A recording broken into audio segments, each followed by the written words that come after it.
बिस्मिल्लाहिर्रहमानिर्रहीम सल्लल्लाहु अला मोहम्मद। मैं हूं डॉक्टर गुलाम मुस्तफ़ा, मदीना होम्योपैथिक क्लिनिक, अभी प्लाजा, नज़्म मीज़ान बैंक, अटक सिटी।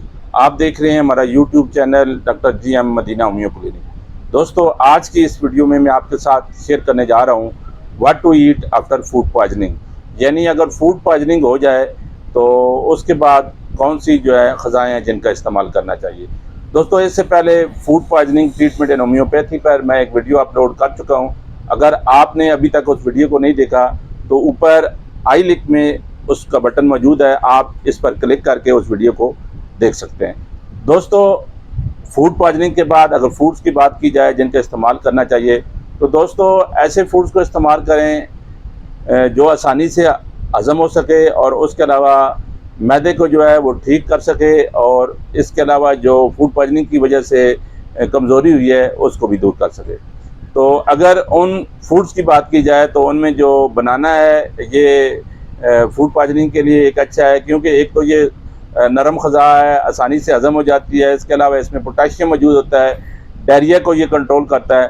तो बनाना का इस्तेमाल फूड पॉइजनिंग में अच्छा साबित हो सकता है। इसके अलावा राइस यानी चावल का इस्तेमाल किया जा सकता है। चावल भी नरम ग़िज़ा है, आसानी से हज़म हो जाते हैं, पेट को वो ठीक करते हैं, और चावल को आप वो बॉयल करके भी इस्तेमाल कर सकते हैं, और उसके अलावा खिचड़ी बनाकर भी इसका इस्तेमाल किया जा सकता है। दोस्तों, इसके अलावा टोस्ट नरम ग़िज़ा है, आप टोस्ट का इस्तेमाल करें, वो उससे भी डायरिया काफ़ी हद तक कंट्रोल हो सकता है। इसके अलावा दोस्तों अदरक भी फूड पॉइजनिंग के लिए अच्छी है, अदरक पेट को साफ़ करती है, ये भी फूड पॉइजनिंग के लिए इस्तेमाल की जा सकती है। इसके अलावा दोस्तों जो पाइन एप्पल है, पाइन एप्पल भी फूड पॉइजनिंग के लिए अच्छा है, और ये फूड पॉइजनिंग के साथ साथ जो इम्यून सिस्टम है उसको इम्प्रूव करता है। तो पाइन एप्पल का इस्तेमाल भी फूड पॉइजनिंग में किया जा सकता है। इसके अलावा जो सूप है, सूप का इस्तेमाल किया जा सकता है। आप इसमें चिकन का सूप इस्तेमाल कर सकते हैं, सब्जियों का सूप इस्तेमाल कर सकते हैं, बट एक चीज़ का ख्याल किया जाएगा, तेज़ मसाला इसमें यूज़ ना किया जाए। उसके अलावा नूडल्स जो हैं उनका इस्तेमाल किया जा सकता है, दही का इस्तेमाल किया जा सकता है। दही एक तो जो स्टमक में बैक्टीरिया होता है उसको ख़त्म करता है, पेट को साफ़ करता है,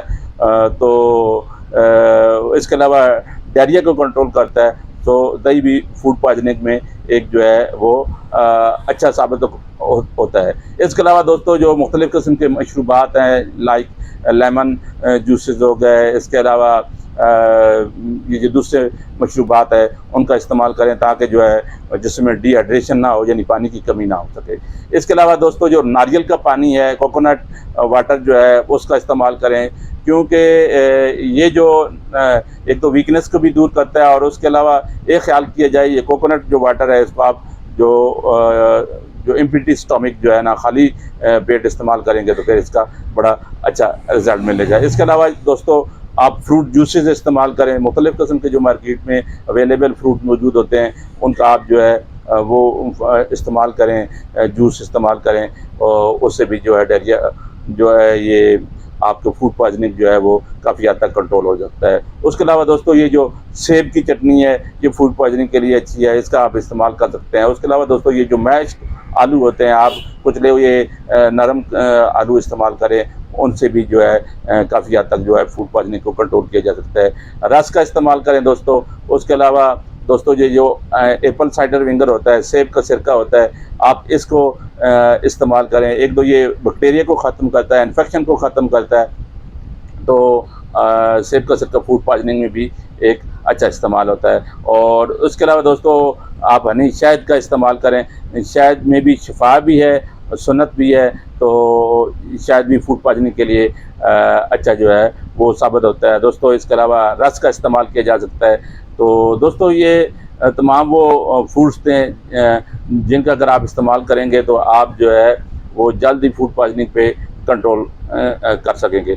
दूसरा दोस्तों एक चीज़ का याद रखें कि आप जो तेज़ मसालादार ग़िज़ाएँ हैं, तेज़ मसाले वाले सालन हैं, उनका इस्तेमाल कतन भी ना करें, क्योंकि उससे जो फूड पॉइजनिंग है मज़ीद इसमें इजाफ़ा हो सकता है। इसके अलावा जो लिक्विड का इंटेक ज़्यादा करें, पानी ज़्यादा मकदार में पिएँ, जूसेस ज़्यादा मकदार में पिएँ, ताकि वो डिहाइड्रेशन ना हो सके।